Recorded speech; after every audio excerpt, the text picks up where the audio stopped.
Are not ordinary twins. They are linked by the old rope. They are just children. My daughters. Time of our fathers' fathers, twins born like this brought sickness, madness, and bloodshed. I have already buried my husband. Must you bury my heart too? There is a way, a painful one. We separate them. Before the bond tightens, one must leave Umudiki.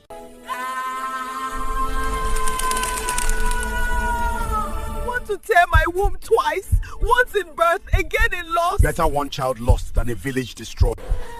Which one do you say is cursed?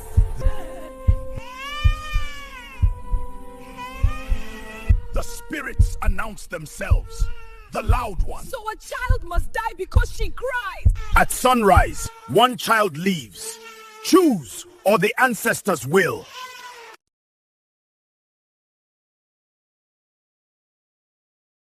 Twins were born that night. Before sunrise, one of them was taken. When twins cry at once, the spirits listen. When they are torn apart, the spirits answer. Old Igbo River proverb. The night the twins were separated, the moon did not rise over Umudaike. In that village, where red earth clung to bare feet and the river spoke to those who listened, darkness was never empty. It watched, it waited, and that night it pressed close as two identical cries tore through the air like a calabash smashed against stone. Ifunanya was born first. She did not cry. Her eyes opened slowly, calm and deep, staring into the shadows as if she recognized them. The midwife's hands trembled when she cleaned her. Moments later came Chiamaka, screaming, fists clenched, voice sharp and furious, as though she had arrived already angry at the world. The hut went silent. Twins? Ejima. The oil lamp flickered violently. Outside, a goat bleated once and collapsed. The wind shifted. Twins born on a moonless night. The spirits had spoken.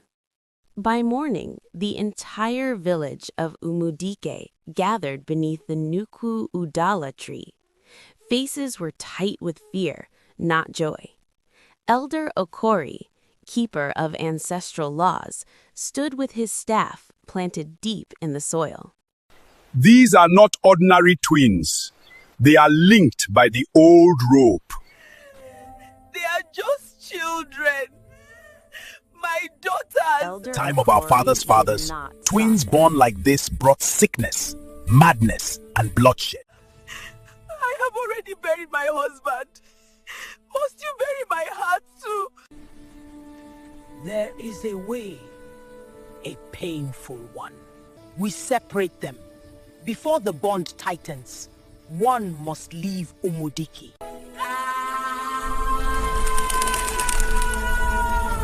Want to tear my womb twice, once in birth, again in loss? Better one child lost than a village destroyed.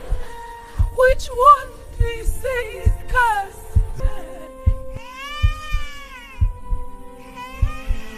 The spirits announce themselves.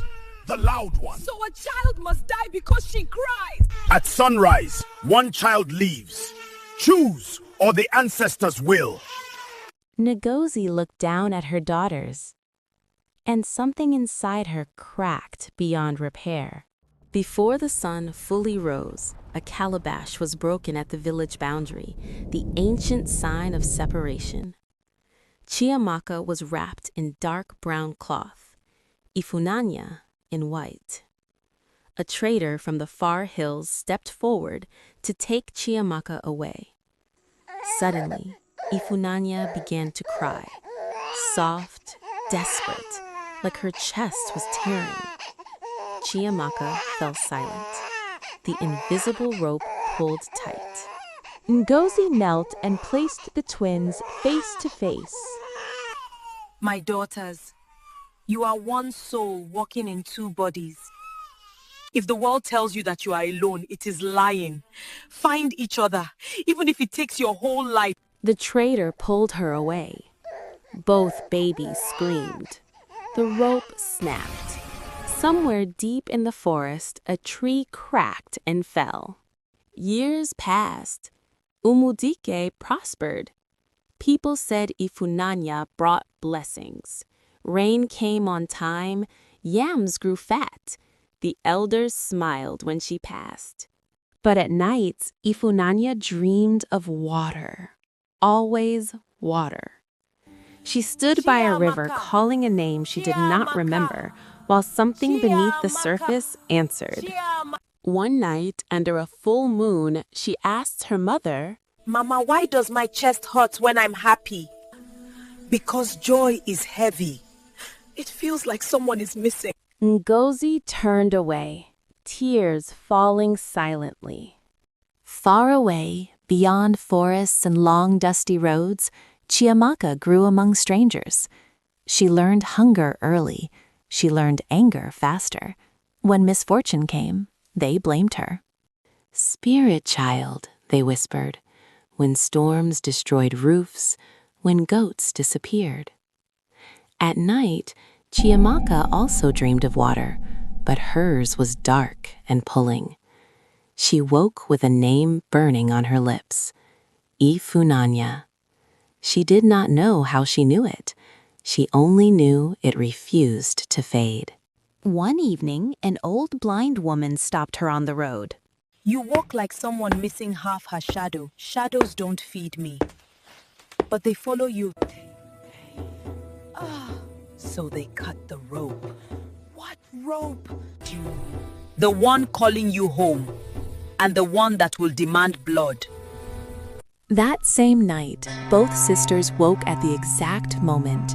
The moon stood full over Umudike. The river overflowed its banks, and somewhere between land and spirit, the broken rope began to pull again.